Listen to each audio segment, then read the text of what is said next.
Alright, in this video we are going to go see if Spectrum can figure out why the modem started to drop out this morning about 5 or 8 minutes after 10 this morning, and then it would come back on, stay for a good 30 minutes, drop out another 5 minutes and come back on, and so on. And by 11:30 I called them and let them know what was going on.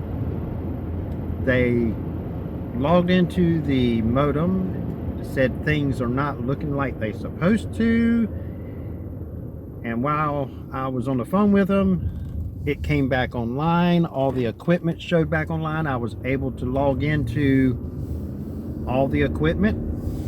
I was able to log into the Edge Router X and the AP, so I figured I can log into everything else.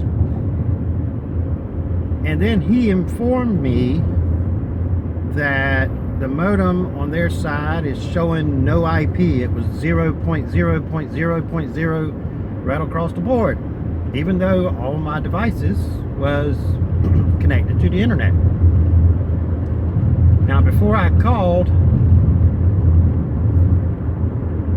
Spectrum themselves, I called the one that lives at the tower and had them to unplug the power to the modem, waited for about 5 minutes, plugged it back in, and see if that would resolve the issue. Usually it does. When they plugged it back in, a few minutes later, the modem showed it was back online. All the equipment was back online, and I said thank you and have a nice day. And about 10 minutes later, it started dropping out again. I logged into my Spectrum account to look at the modem from their side and see if it says connected or not, and it says it was not. But at the same time, I was still able to log into the Edge Router X on that site. So that's when I called Spectrum. They looked into it. They said things are not looking the way they're supposed to. He done some testing, and then he came back and done some more testing and came back. And while we were talking, he said, you still don't have no IP. And while we were talking, like 3 minutes, talking about a few other things, he says, now you got an IP. I said, okay. But I informed him that I was able to get my equipment online. It was showing online. I had access to it even without an IP. He said, yeah, that's part of the part that's not showing like it's supposed to. He said, and the IP that showed up is not what it should be either. So he scheduled a technician. This was about 11:15 when I was talking to this one on the phone, and he said he can get somebody out there today between 1 and 2. And I said, send them on. So that's where I'm heading right now, and it's 12:21.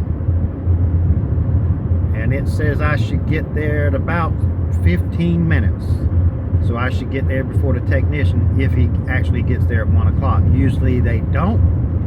Usually it's 15-20 minutes in the hour. And I've had some that will show up 10 or 15 minutes before the time frame.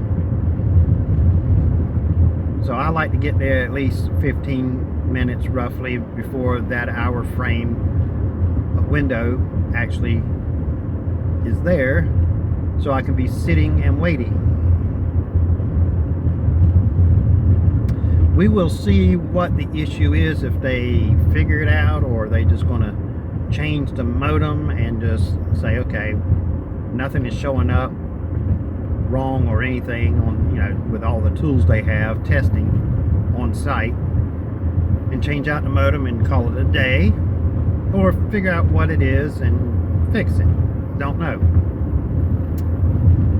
But I asked the technician what usually causes for it to drop the IP. He said in his experience, the only two reasons why it will leave or drop an IP is because of a storm or something like that, infrastructure, you know, outside of the dwelling itself, or somebody pushed a button on front of the modem, which I don't think that happened either, because I know what kind of people that's at the tower, and when I called them, they didn't even know the internet was out because they use it as well, and it sounded like they just woke up and they said, yeah, let me get up and go in there and check and see what lights are on. So I don't even think they even knew that the modem was not working. So we're going to go see what the issue is with the modem. It seems like this is the site that I've had the most issues with the backhaul.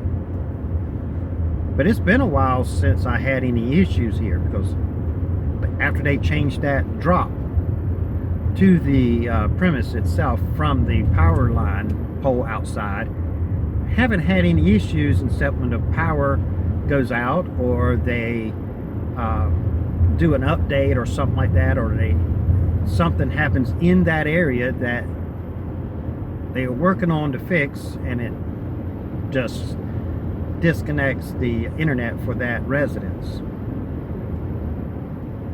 But usually that's resolved when they actually get whatever they're working on back together, and it just comes back online. Now sometimes in the morning between midnight and 6 in the morning is when they do updates or whatever. I think twice since they put that wire, replaced that wire, I think twice I had to get her to unplug and plug back in like 7, 8 in the morning because it just didn't reconnect. But other than that, I don't recall having a technician back out there. Usually it's over the phone, they can log into it, reboot it, and it solves the issue. This time, even though the IP came back and my devices are connected, rather it had the modem had an IP or not on their side, they said it still has some not numbers and settings or whatever it is in there they're looking at. It is not where it should be, and they don't know why. And he said somebody has to be there physically plug into it with devices to figure out what's going on. So they sent out a technician, and now I'm going to go get some gas and head on out the rest of the way. It's only like a 30-minute drive. And the car says, the RAV4 says I can drive 21 miles, and it says I'm 20 miles away from that location. I'm not going to push it that close because it's more than a mile to get to a gas station from that premises. So I will see you when I get to the tower. I'll try to record all I can because it is in a residence home where I have the tower and all the equipment. So I'll try to record all I can. So I'll see you there. Cut my drop to add a drop coming down to the next door neighbor. And he's got a splitter up there at the bump hole. I need to get rid of that splitter for signal. But I really don't want to run a whole nother outlet for another customer either. Yeah, a whole nother aerial drop for the customer next door, because a contractor cut my drop to splice into it.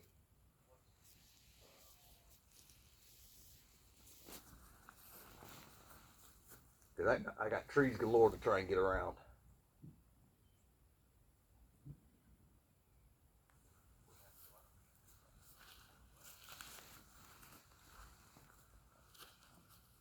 Disconnect it and have created a trouble call. I like that. Yeah.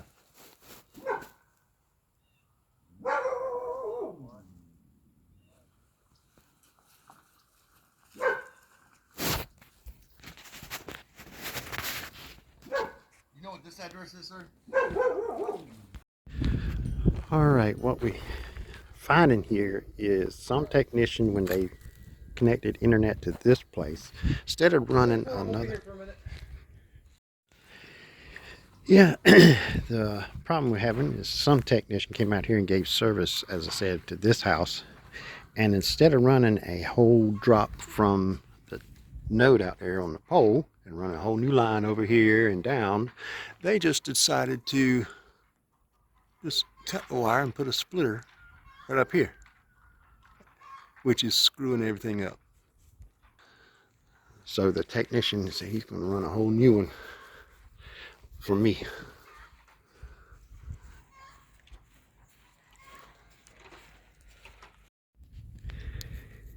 Yeah, they're going to run me an all new line and get that splitter up there out of there. Instead of running a new line for them, I guess he's just going to take the line that's already there and just tie it straight into theirs and let it be, and then run me a new one from the tap over there up on the service pole over to this pole, and then to that one, and then to the box. Not going to do the job right, don't do it at all. Kind of cheating here. Tap into it, cut it, and tap into it, and then feed somebody else on my line. Not the way it's done. We were here a year ago. It's straight aerial to the house. And it's aerial to a bump hole in his yard, to the power meter, to the house. We were here a year ago, replaced the entire drop. Right. Atlantis came out here in September, and at the bump hole, cut my customer's drop to add a two-way splitter to run a line down the pole to connect to the next door neighbor. So now I'm having to rerun another drop. He's got a whole roll of wire here. He's going to run a new one. He's already got it attached to the pole, got it tied off over there. Now he's got to run it over to here, and then from what I can gather, he's going to run it all the way back to the tap, to the node on the main pole out there at the road. Give me another line. Got a new one last year. Now I get another replacement this year.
All right, we got that done. And he said he found out who actually put that splitter up on the pole, and he said he's going to have a nice conversation with him next Wednesday. It's not going to be good, but he said he's going to talk to him next Wednesday.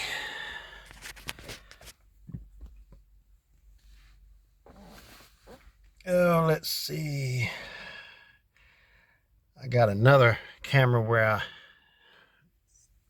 set up so I can actually ride down the road and actually record.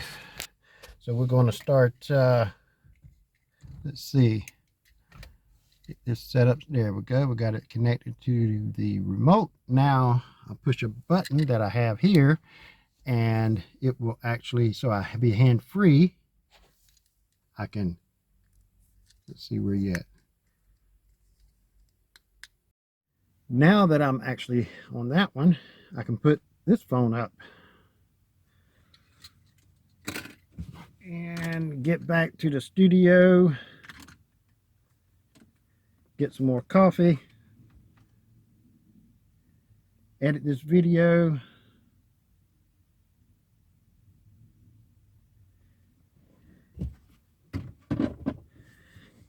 and get back where it's nice and warm inside. Just because somebody wanted to save time and not run a drop to feed a home, they decided just to cut my line, put a two-way splitter in it, and mess things up. That's all right. I got a new line again. Now it's all fixed. Everybody's back online. Wasn't too many people online because I looked at it after it came back online. It was 5 megs or less that was getting used. So not too many people at the RVs and watching TV.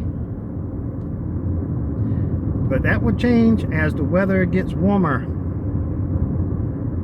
Thank you for watching. Hit that like button, hit that subscribe button, and be sure to share not only the video but the channel to others. I'll see you in the next video.